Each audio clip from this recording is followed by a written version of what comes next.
Sakal Gunarnavasha Vande Guru Sri Charanaravindan.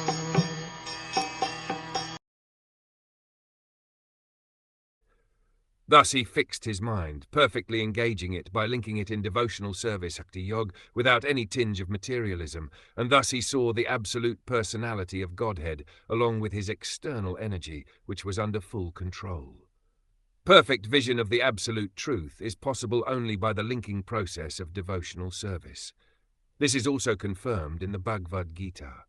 One can perfectly realize the absolute truth personality of Godhead only by the process of devotional service, and one can enter into the kingdom of God by such perfect knowledge.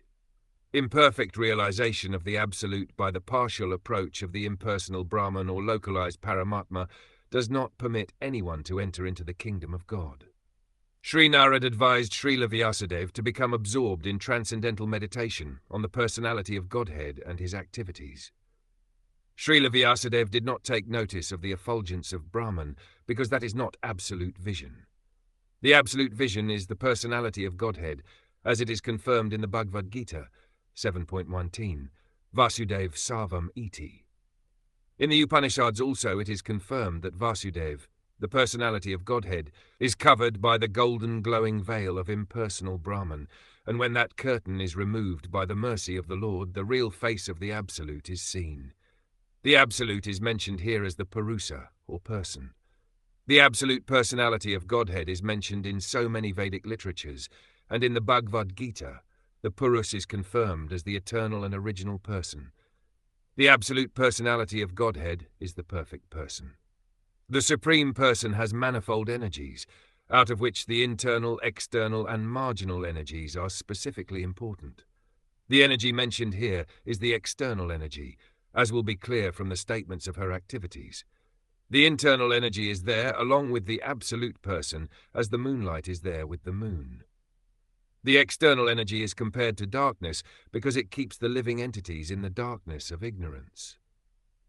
The word ashrayam suggests that this energy of the Lord is under full control.